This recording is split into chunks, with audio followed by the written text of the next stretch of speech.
Welcome to the Three Martini Lunch. Grab a stool next to Greg Columbus of Radio America and Jim Garrity of National Review. Three Martinis coming up. Hey, very glad you're with us for the Wednesday edition of the Three Martini Lunch. Jim Garrity is on vacation today and tomorrow. Rob Long, contributing editor at National Review Online, co-founder of Ricochet, host of the Martini Shot, not to be confused with the Three Martini Lunch, but I really should have sued you for trademark infringement. You really should be listening to both, though. I think that's the bottom line here. And of course, you're the co-host of the Glop podcast. So many different hats, but glad to have you here. As always, we got good, bad, and crazy martinis. Some of them we're gonna kind of have to finesse. Well, the good martini we have to finesse a little bit, but what else is new? So let's start with the good. And the overall good news, Rob, is that more and more people, even though we got the extra hour of sleep this past weekend, say it's time to be done with daylight savings time or standard time. Pick one, but this constant clock changing every 6 months has got to go, or at least twice a year. I know they extended it. Congress extended it, thinking they could save even more daylight. I'm not exactly sure how that works, but nonetheless, there's a story in Politico about the fact that this movement is going on, but it's got a hilarious twist to the point that this was almost one of our crazy martinis today, because these activists that are basically on the same side of this issue hate each other so much. It's quite entertaining. So Politico says when the clocks turned back on Sunday morning to end daylight saving time, hungover college kids cheered and parents of young kids lamented their fates. But for JP and Scott Yates, it was yet another volley in one of the weirder and more vengeful grudge matches currently taking place in the world of public advocacy. The two men are among the most prominent voices in the debate over how we structure the timing of our days, and they occupy opposite ends of the spectrum. P, 43, insists that standard time is the preferable option, and Yates, 56, argues that evidence points to permanent daylight saving time as the way to go, though he adds his movement is simply fighting for a no-change clock system. They've spoken with lawmakers' offices, testified before government bodies, become go-to quotes for media stories, and launched advocacy efforts to boot. P runs the group Save Standard Time. Yates helms a movement he calls #LockTheClock. They also seemingly despise each other. Each suggests that the other's in the pocket of special interest, big time. Yates has gone so far as to question whether JP is actually a real name and accused P of operating several fake accounts on Twitter. P, meanwhile, believes Yates is a wealthy, powerful friend of Marco Rubio. He accused Yates of calling him after dark. I don't know whether that's on standard or daylight saving time to make threats, producing notes he wrote contemporaneously in which Yates allegedly told him, "You're never going to write about me. Reply to my tweets or anything, or I'm going to make you so bleeping sorry." Rob, I know people don't like to change their sleep schedules, their pets, their kids. A lot of people get thrown off by it. You're either early or late to something on that Sunday morning if you're going to church, for example. The good news is here, I think people are headed in the right direction. But man, somebody wants to win this fight, and there's only going to be one official winner, I guess. I love this. This means that things are getting back to normal, that the Americans are sort of returning to what they really do best, which is to bitterly fight each other over small things. I agree. Like I am slowly becoming one of these sort of timey kind of guys who thinks, why are we doing this with our clocks all the time? It seems stupid. And I'm glad that we have two eccentric Americans who it reminds me when they first liberated Kabul, in Afghanistan and the war in Afghanistan, the Taliban had swept everybody away. Pretty much. They did find two old Jewish guys still living in Kabul. And they weren't talking to each other. They were mad at each other. Now, they're the only Jewish people in the country, and they didn't like each other. And you got to admire that human spirit. We're not going to let we're not going to let the things that hold us together keep us together. We're going to let those things divide us. And I believe that there's and I really do mean this. There is something incredibly wonderful about these two guys who basically want the same thing, hating each other, and spending probably more time dissing each other and flaming each other on social media than actually, I don't know what you do when you're a time activist, but whatever you do, I'm sure they're spending more time calling each other names. Is this actually going to happen? It seems like at least the people who talk about daylight saving time and don't want to be changing the clocks anymore. And then the question becomes, which one you actually go with. I mean, this was originally a plan to, I believe help farmers, have as much daylight in the normal part of the day as possible. From what I'm hearing, though, this doesn't obviously change the amount of daylight in the day. So, like I heard one person say, cows can't tell time, so they're going to do what they're going to do when they do it. And so is this something that's so obvious it's eventually going to happen, or is it something that will create political fractures here that will make it hard to actually get done? Well, I think it could happen. I mean, I think people do want it. I mean, you don't really want to talk about it right now this week when we've all just got an extra hour, right? That extra hour is so incredibly glorious on Sunday morning and on Monday morning. So you don't really want to start talking about it like that. But maybe midwinter is the time to do it. The most surprising thing about this argument is that I've been scanning it. I just Googled it this morning just to make sure I was right. I can't find one connection in this issue to climate change, and it's remarkably free of any kind of climate change. If you read the New York Times every day, as I do, it's they'll in the middle of an article about anything, Broadway, potholes, there's a climate change paragraph about how climate change can make this worse or better or whatever. There's no climate change angle here, so I suspect it's like another area where we could actually get something done because it doesn't cost anything. Government can do it, and when they don't have to raise our taxes, and we all get an extra hour, and we all get more daylight. So pretty good. As far as I know, Rob, Arizona and Hawaii are the only states that don't do this at all. There's a sentence, though, in this Politico story. According to the National Conference of State Legislatures, since 2018, 19 states have enacted legislation or passed a resolution or voter initiative that moved to make daylight saving time permanent. So if that's the case, why don't more states have this already? I don't understand what else they would need in order to make that permanent. I tell you, I think mostly, if it's speaking for myself, it's like because people don't quite understand it. It's like they don't, are we in daylight savings time now, or did it end? It ended, Is daylight savings time when you spring forward or you fall back? And people like the falling back. They don't like the springing forward. So you just basically tell them, we're not going to change the clocks. If they are what they are. And I think as long as you're doing that up until spring forward, you're gonna have a receptive audience. Because what it really means is we're not gonna do that thing we do to you in the spring where we just snatch and where suddenly it's 8 a.m. and you didn't sleep. I think that's that. I'm just talking about marketing and branding, but I think it could happen. I hope it happens. Well, that's smart. Yeah, the last change has to be the fall back, whether it's this one or a future one. You can't end with taking the hour away. You got to give it back and then level the playing field. But so we'll see. This is one of those things like the no call list that seems kind of obvious at this point, but hopefully if that actually happens, it'll be a little more effective than the... Yeah, I still get calls, so... Yes, exactly. Potential spam. I'm sure nobody else has that pop up on their phone. But that is literally true of almost everything, though. Existentially, that is true. It is all potential spam. All right. Well, your phone is one of many different ways that your privacy, your data could end up being compromised. I don't think your clock, unless it's connected to your phone or your laptop or something, is going to present a threat to your data, but you need to protect it. And look, a few decades ago, private citizens could just be private citizens, but the internet has changed all that. Everything you browse, search for, watch, tweet, all of that goes places. And now all of that data can be crawled through, collected, and aggregated by third parties into a permanent public record, your public record. So having your private life exposed for others to see was once something only celebrities really worried about. But in an era where everyone is online, everyone's a public figure and everyone's a potential victim of this. So to keep your data private when you go online, turn to ExpressVPN. Did you know that there are hundreds of data brokers out there whose sole business is to buy and sell your data? And the worst part is they don't even have to tell you who they are and who they're selling it to or get your consent.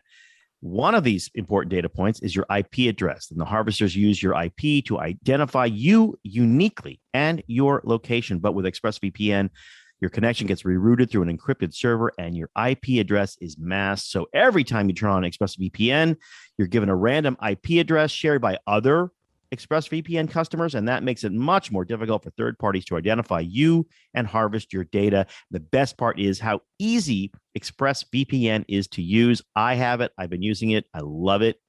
incredibly makes you incredibly confident when you're out and about using your phone to do stuff, and it works no matter what device you're on: phone, laptop, smart TV. I use my iPad all the time. All I do is tap one button and I'm protected. So not only is it effective, it's easy for Luddites like me to deal with, and it's not going to break the bank. So if you're like me and you believe that your data is your business, secure yourself with the #1 rated VPN on the market. Visit expressvpn.com/martini and get 3 extra months for free. That's expressvpn.com/martini. One more time, go to expressvpn.com/martini to learn more. All right, Rob, let's move on to our latest economic head slapper, and that is that inflation is expanding, growing, increasing at its worst rate in more than 30 years. But CNBC, with the painful story, inflation across a broad swath of products that consumers buy every day was even worse than expected in October, hitting its high point in more than 30 years, the Labor Department reported Wednesday. The Consumer Price Index, which is a basket of products ranging from gasoline and healthcare to groceries and rent, rose 6.2% from a year ago, the most since December 1990. And that compared with the estimate from Dow Jones that would be 5.9%, which would have really been bad anyway. On a monthly basis, the CPI increased 0.9% against the 0.6% estimate, so 50% higher than they thought. Stripping out volatile food and energy prices, the so-called core CPI was up 0.6% against the estimate of 0.4%. Fuel prices soaring 12.3% for the month, and they're up 59.1% over the year. Energy prices overall rose 4.8% in October and are up 30% for the 12-month period, and they're only going to get worse in the winter, as Jim and I talked about yesterday. Used vehicle prices up 26.4% for the year. New vehicle prices up nearly 10%. Food prices also showing a sizable bounce, 5.3% for the year, nearly a whole point just in the last month. And within the food category, meat, poultry, fish, and eggs collectively rose 1.7% for the month and nearly 12% over the year. I mean, Rob, this is essentially a massive tax increase without officially being a massive tax increase. And so the idea that this was initially just thought to be transitory and it's just a result of everybody firing back up as a result of recovering from the pandemic, I mean, they can spin this as badly as they want. And they are doing a very bad job of it.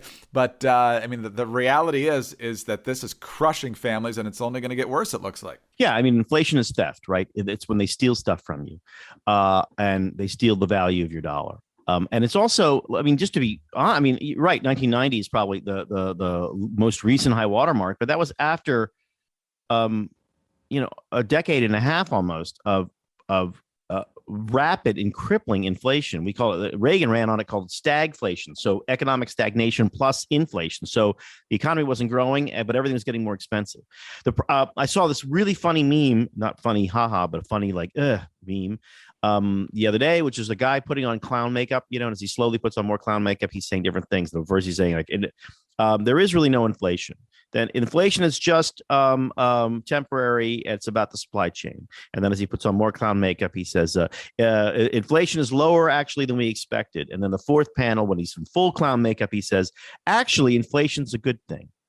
And that is where we're almost going to be. Well, I would say the next 2 weeks, we're going to start reading people telling us how inflation actually, is a good thing because it makes it easier to pay down your debt, all that stuff, which is sort of true on a macroeconomic level. But you do not go to the supermarket or buy a car with macroeconomics. You do it with the very microeconomics, which are the economics in your wallet. That is the most microeconomic thing you can have. And if that is losing value rapidly, then people's behavior changes. The second thing I would say about this, which has been true since since the early 80s, is that the inflation number that is reported is not real. It is already been massaged and done. They do a thing called hedonic adjustment to it to make it lower than it really is. Look, anybody who's got kids knows that for things that you really have to buy, the prices are going up and have been going up faster than the CPI index, the Consumer Price Index, says they have been. And with our hedonic adjustment, for instance, the price of gas, The hedonic adjustment on the price of gas has been that a gallon of gas may be, 70,000 times more than it was in 1946, but it's better gas. You're getting more value for it. So actually, it's roughly the same price. That's literally what they said for 10 years, as gas was $4 a gallon. But if the gas is $4 a gallon, you still got to pay $4, right? It doesn't matter whether there's some extra value there. You need to fill your gas tank. So I think Americans are starting to realize this. And when they realize that this pinch is real and it really is hurting them in a very specific place, I wouldn't want to be I would not want to be trying to make the argument that all is well. These are scary things, and it is a scary thing when the two things we heard this week, the big piece of news were, one, gigantic infrastructure bill now we're on the track to spend another $2 trillion, and two, inflation 6.2%. That feels like 1972 to me, and those were not good years. And of course, we know how inflation happens. It's when you pump too much money into the system and you devalue the worth of the dollar. And so we've pumped trillions and trillions and trillions throughout this pandemic in. We had, of course, I think 3 different bills. 2 really big ones at the beginning of the pandemic, the Trump administration, another one around the holidays last year. Then Biden adds $2 trillion with quote unquote COVID relief. That has a lot of stuff that has nothing to do with COVID relief. They just passed the $1.2 trillion infrastructure bill, but it hasn't even been signed yet. So that's going to add to it. And of course, their solution to this crisis is going to be to try and tell everyone that we've got to pass this next one of $1.75 trillion, $2 trillion, whatever the final price tag is. Some people really think it's closer to 4. So, Rob, their solution is to actually make the problem worse. Well, also, I mean, the solution is they no longer are about the current crisis, right? The COVID, we don't need COVID relief. They don't have to pass a spending bill for COVID relief.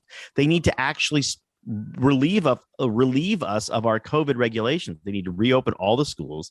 They need to tell us that it's over. We need to celebrate the win. We need to say, if you're old or you're immunocompromised, you should be careful, but everybody else gets to go back to work and live their life. That's COVID relief. That's the only COVID relief that will matter. But instead, they're going to spend a lot more money. Taxes will go up. Inflation will go up until, if you're a conservative, like, oh, maybe that will call Reagan back, right? Because that's what did it. But remember, that was after a decade of disaster. And then Reagan had another 2 or 3 rough years economically as he tried to right the ship. So inflation is a real misery, is a real economic misery on American families of every race and every creed and every ethnicity. And I wouldn't want to be trying to divide us on those measures and be talking about a lot of nonsense when people are going to the store and are spending more money for food. That is, you don't want to be a politician then. But I do remember stories from earlier this year when we knew that the Biden administration was trying to roll out these massive spending bills.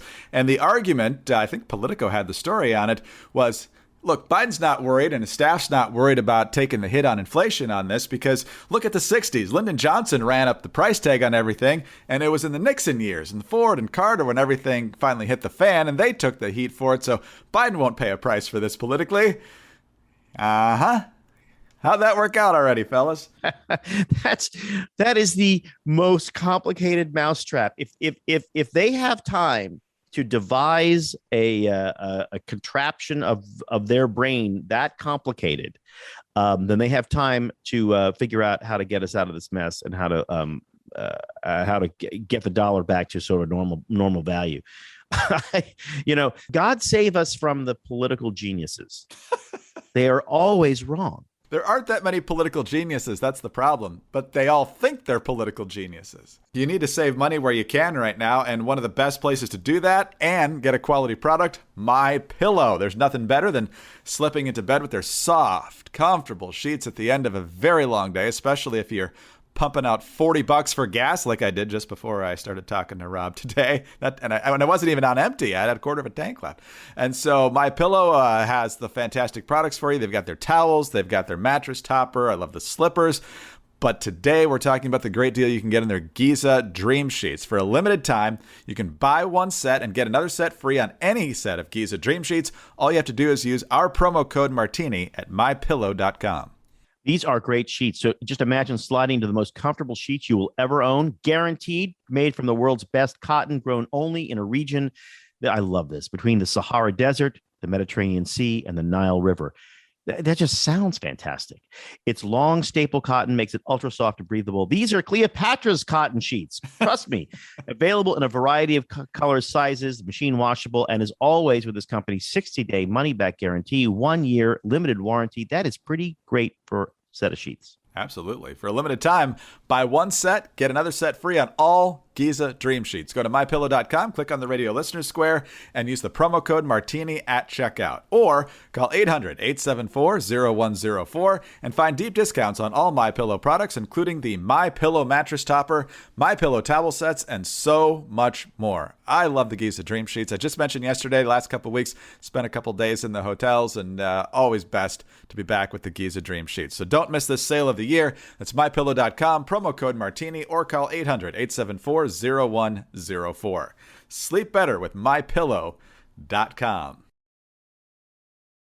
All right, Rob, it is Wednesday, November the 10th, so it was 8 days ago that Glenn Youngkin was elected governor of Virginia. A lot of different issues. Biden deeply unpopular right next door.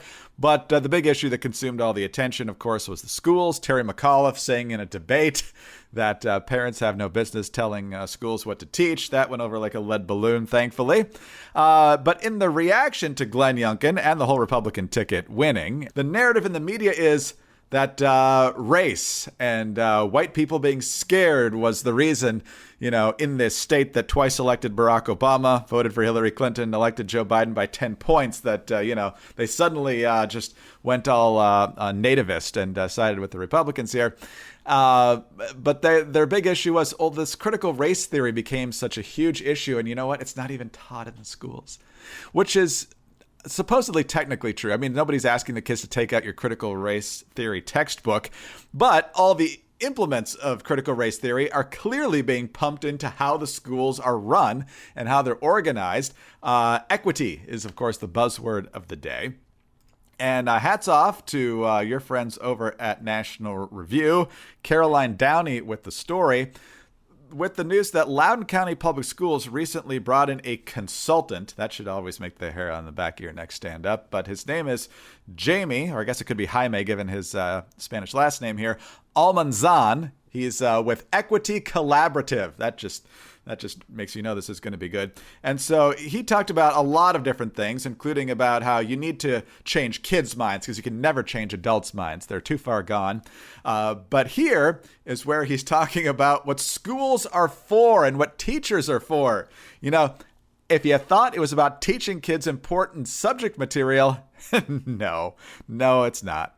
My job is to make sure that the thing that I think public education offers is supported and given to every kid. And the thing that I think we offer, because I certainly don't think we offer learning per se, I think what we offer are relationship. I think what we offer better, because the learning part in terms of information, what historically high schools were for was dissemination of information very quickly. It organized information to disseminate it. Well, actually the internet's better than the high school is. It's faster. It's got first person. You can do interviews. You got video.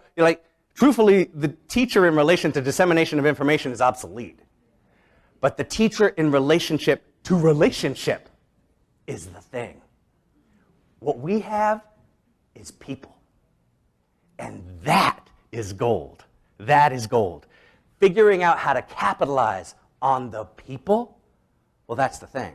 So the internet's actually a better teacher than actual teachers. I'm sure that'll make everybody happy that does that for a living, Rob. But their real reason for being there is for relationships, and I guess now to promote equity. So this, I believe, happened well before the election, but this narrative of CRT's not real and it's not being taught and it's not a factor, and telling thousands upon thousands of parents they're blithering morons, turns out that's not the case. What I love about this is the response to this is going to be like people, their heads cut off. First of all, it's going to be the normal crowd saying, well, he's not talking about critical race theory, which is true, but that response is also part of what enrages parents. Like you just don't quite understand. Like it's like it enrages parents that people in these school districts are playing this semantic game with them when you know exactly what I'm talking about. And then the idea that he says this kind of like the way, I mean, you got to watch this video. The videos, I've seen it like 10 times now. It's like, I mean, they always just say, put it right in my veins. I am now addicted to it. He kind of shrugs. It's like, we all know that we don't teach there's no information. The internet's better.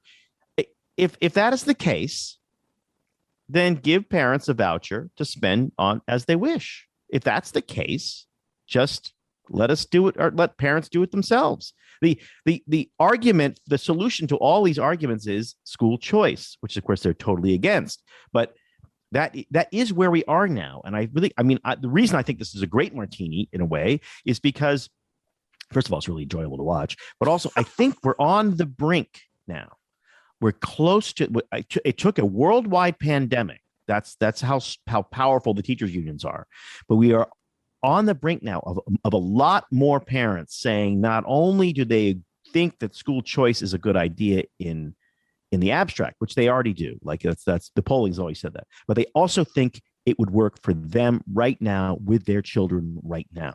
And that second part of that reasoning has always been what's held school choice back. Is that parents say, well, look, I agree with you. It's right, but I figured it out for myself, and I don't want to change what I got. Now they're looking at what's going on in these schools, and they're looking at school experts. They paid this guy $500,000 to say this. And they're saying, wait a minute, I just spent a year doing it myself, essentially. I can do it myself if I had help for another year. And I suspect that reasoning is happening all over the country, and I could not be happier. It is about time. No, I think you're exactly right about that. Homeschooling is obviously surging. Parents who are sending their kids to public school, looking at private schools, school choice just among public schools. But you put your finger on a key issue, and some Republicans have done this over time. Youngkin obviously just did. A lot of people think it's the reason Ron DeSantis won that narrow Florida race back in 2018. And that is school choice. If Republicans beat the drum on school choice in the wake of this pandemic and what they've seen in a lot of these public schools, it is an absolute winning issue. And if they don't get distracted by a lot of other things that are going to be more divisive, this can really push Republican turnout and Republican results in a way that I'm not sure any other issue can right now. Well, remember in the old days, 1992, one of the best presidential campaigns ever was the Clinton campaign in 92. It was really, really brilliant, almost flawless. They didn't make any mistakes. They started from behind and they did really, really well. And they had a sign which everybody remembers, the words on the sign. They forget what those words really meant. There was a sign in a giant, I think it was a banner in the campaign headquarters in all the rooms that said, "It's the economy, stupid." Right. And what that was supposed to say was the stupid it referred to was you, the campaign worker. What we're talking about is the economy, stupid. Don't get smart. We're not talking about this or that or the other. We're talking about the economy. When you speak to people, you say it's about the economy. And that's what Republicans need to remember. It's about education, stupid.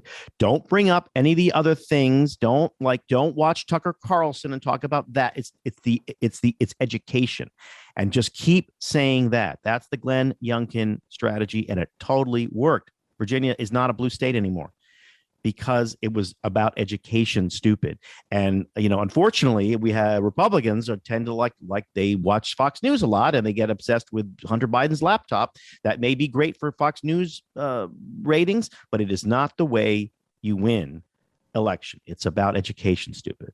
Well, I'm giving our second martini. If they're paying double for everything, maybe you need two signs. It's education and the economy, stupid. So, Rob, a lot to talk about today. Thank you, as always, for filling in, and we'll catch up with you down the road. Thanks.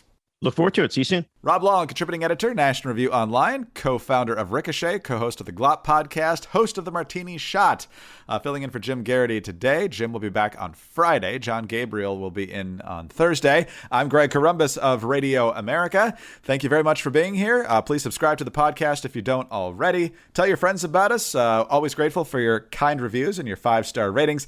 Get us on those home devices. Just say play 3 Martini Lunch podcast. Follow all of us on Twitter. Rob is at RCBL. Jim is at Jim Garrity. I'm at Dateline_DC. Have a great Wednesday, and please join us again on Thursday for the next 3 Martini Lunch.